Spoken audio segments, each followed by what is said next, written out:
कक्षा 9 कीर्तिका, इसका पाठ है मेरे संग की औरतें। इसका पहला पाठ है इस जल प्रलय में, वो अब 9th क्लास की पाठ्य पुस्तक में नहीं है। और दूसरा पाठ से शुरू है मेरे संग की औरतें।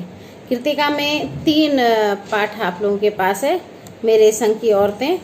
इसके बाद आपके पास है ये रीढ़ की हड्डी और माटी वाली, ये 3 आपके पास पाठ है कीर्तिका में।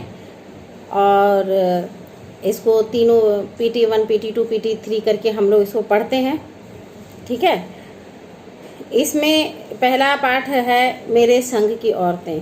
कीर्तिका जो एक सहायक पुस्तिका है क्षितिज की, और इसमें कुछ जीवन के मौलिकता का वर्णन विशेष रूप से किया गया है, जिसमें बच्चों को अपनी पाठ्य पुस्तक के साथ साथ जीवन की कुछ मूलभूत बातें भी पता चल सके।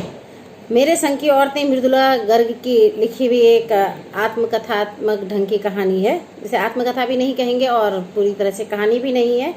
इसमें उन्होंने अपने साथ की जितनी भी महिलाएं थी, यानी उनके परिवार में जितनी भी महिलाएं थी, उनके विषय में उन्होंने लिखा है, ठीक है। उनके बारे में, चाहे वो उनकी नानी थी, चाहे वो उनकी माँ थी या वो खुद थी, तो इसमें ये एक प्रकार के नए प्रकार की शैली में लिखा हुआ संस्मरणात्मक गद्य है। संस्मरण कहते हैं कि जो स्मृति पर आधारित हम कुछ लिखते हैं, मानी जिसको हम अपने जीवन में याद करते हैं और जो हमारी याद में रहता है, उसे हम एक कहानी या एक गद्य के रूप में लिखते हैं। परंपरागत तरीके से जीते हुए भी लीक से हटकर कैसे जिया जाता है, यह पाठ ऐसी औरतों पर केंद्रित है कि परंपरागत जीवन को जीते हुए भी लीक से हटकर, यानी कि जो समाज में चल रहा है, जो सारे लोग जिस ढर्रे पर चल रहे हैं, जिस रूढ़िवादिता का पालन कर रहे हैं, उससे अलग हट करके अपने जीवन को अपने तरीके से कैसे जिया जा सकता है, ये कहानी उन औरतों के ऊपर है जिन औरतों ने अपने जीवन को तो परंपरागत तरीके से जिया, लेकिन थोड़ा सा लीक से हटकर, थोड़ा सा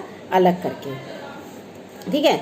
मेरे संग की औरतें में पहली औरत के बारे में जो कहानी लेखिका ने लिखी है, वो उनकी नानी है, ठीक है। वो लिखती हैं कि मेरी नानी थी, जाहिर है सभी की नानियाँ होती हैं, लेकिन मैंने उन्हें कभी नहीं देखा। मेरी माँ की शादी होने से पहले ही उनकी मृत्यु हो चुकी थी, ठीक है। नानी जो थी लेखिका की, उनकी माँ की जब शादी हुई उससे पहले ही उनकी मृत्यु हो गई थी। शायद नानी से कहानी नहीं सुनी, इसी के लिए नानी की कहानी अब वो लिख रही हैं।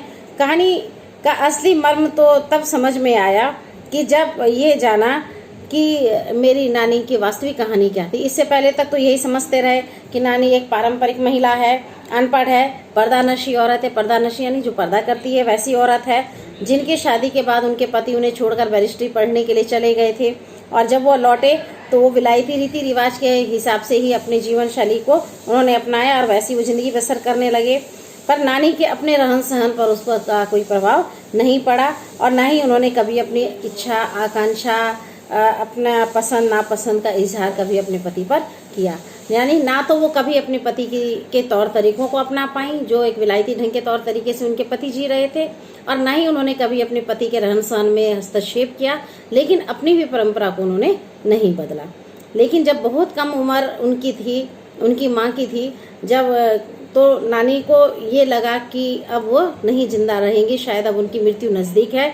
तो 15 वर्षीय जो उनकी इकलौती बेटी थी, यानी लेखिका की माँ, तो उसकी शादी की फिक्र उनको सताने लगी कि इसकी शादी कैसे होगी।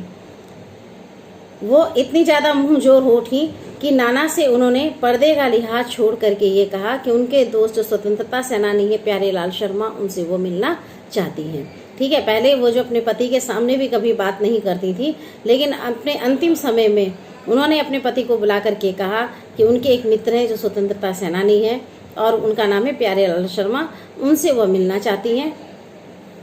जब ये सब बातें लोगों ने सुना तो सभी हैरान रह गए, क्योंकि जिस औरत ने आज तक अपने पति के सामने भी अपने घूंघट को नहीं उठाया और वो घूंघट में ही अपने पति से बात करती रही, वो आज पराये मर्द से बात करना चाहती है, उसे बात करने की इच्छा जाहिर करती है, तो सबके मन में एक आश्चर्य सी रह गया। पर उनके नाना ने देखा कि वक्त की नाजुकता है और समय कम है, तो अपनी पत्नी की अंतिम इच्छा पूरी करने के लिए उन्होंने अपने दोस्त को बुला लिया।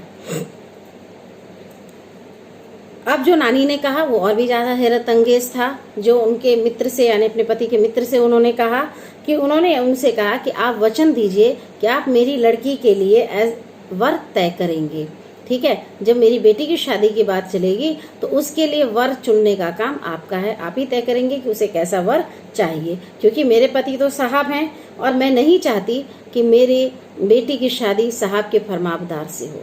ठीक है, वो नहीं चाहती थी कि साहब के फरमाबरदार यानी आज्ञाकारी, साहब के आज्ञाकारी यानी जो अंग्रेजों की गुलामी करने वाले, साहब अंग्रेजों को कहा जाता था। ठीक है, तो उन अंग्रेजों की गुलामी करने वाले व्यक्ति के साथ उनकी बेटी की शादी हो, ऐसी इच्छा उनकी नहीं थी।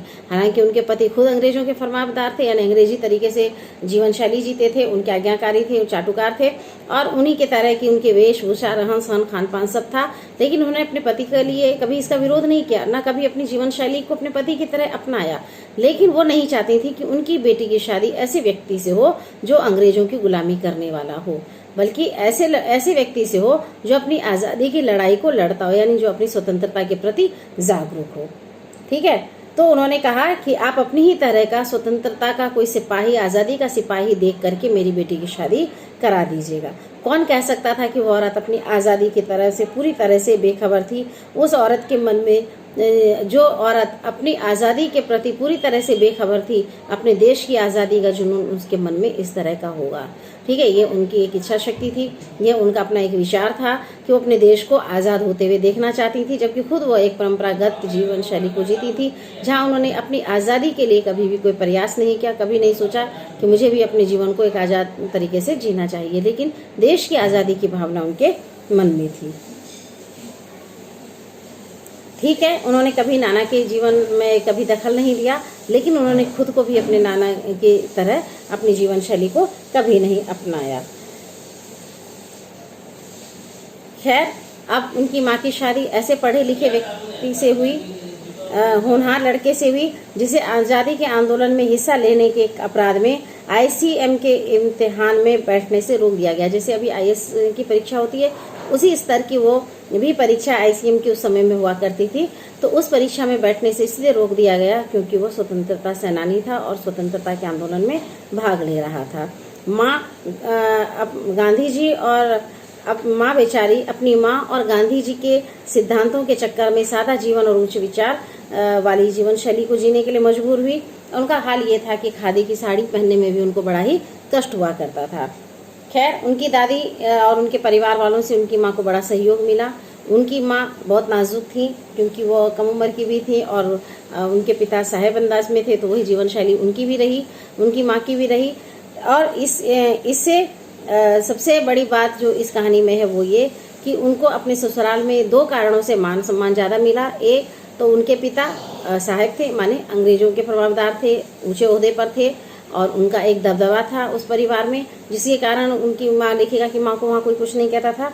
और दूसरा खुद उनका अपना, क्योंकि वो एक सत्यनिष्ठ और सत्यवादी महिला थी, कभी किसी की बात किसी पर जाहिर नहीं करती थी और हमेशा सच बोलती थी। ठीक है, भले उनका सारा समय ज़्यादातर किताब पढ़ने में और ज़्यादातर कहानियों को सुनने में और इन्हीं सब में ज़्यादा बीतता था, घर के कामों में उनकी रुचि नहीं थी। इसीलिए कभी लेखिका ने नहीं समझा कि लेखिका और जो उनके और भी भाई बहन थे उन्हें माँ से एक ममतालु प्रेम मिला हो, या जो परंपरागत माँ होती हैं जो अपने बच्चों की देखभाल करती हैं, उनके कपड़े बदलती हैं, उनके लिए टिफ़िन तैयार करती हैं, खाना बनाती है, उनको तरह तरह की बातें बताती हैं, ऐसा उनकी माँ ने कभी नहीं किया। और ये सारी जिम्मेदारियों को उनके पिता ने बखूबी निभाया। ठीक है, पहले उनके जो दो कारण थे जो उनके समय था कि एक तो वो कभी झूठ नहीं बोलती थी और दूसरा किसी के सामने किसी की बात को जाहिर नहीं करती थी। पहले के कारण उनको घर वालों का आदर मिला और दूसरे के कारण बाहर वालों की दोस्ती मिली।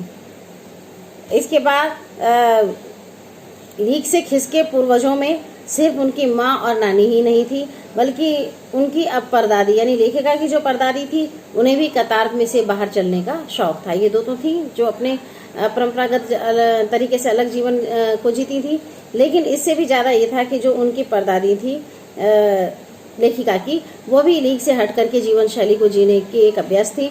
उनके पास अगर 2 से ज़्यादा धोतियाँ हो जाएं तो वो एक को दान दे देती थी।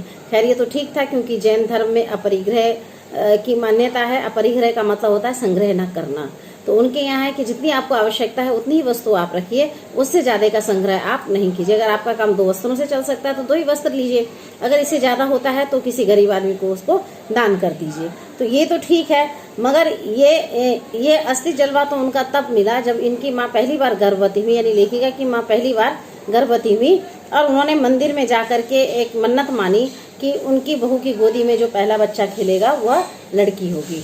यानी हर कोई तो लड़के की मन्नतें मांगते थे, लेकिन इन्होंने कुछ लीक से हट करके अपने पुतोहू के लिए क्या मांगा, लड़का मांगना मांग करके लड़की मांगा। और लोग ये भी जानते थे कि माँ का ईश्वर से जैसे लगता है एक सीधा संवाद होता है, इधर माँ ने कुछ मांगा और उधर ईश्वर ने उन्हें वह दे दिया।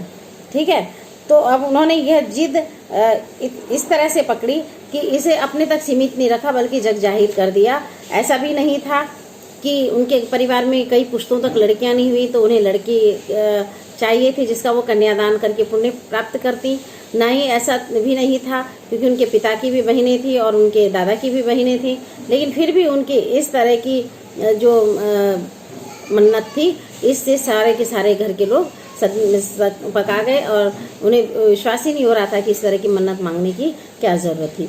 खैर, भगवान को भी ये लगा कि चलो किसी ने तो लड़की की मन्नत मांगी, वो भी इतने अफरा तफरी में आ गए कि 1-2 नहीं, एक एक करके पूरी 5 कन्याओं को उन्होंने धरती पर उतार दिया। यानी कि दादी ने तो 1 पोती की मन्नत मांगी थी, लेकिन उन्हें 5-5 पोतियाँ मिल गई।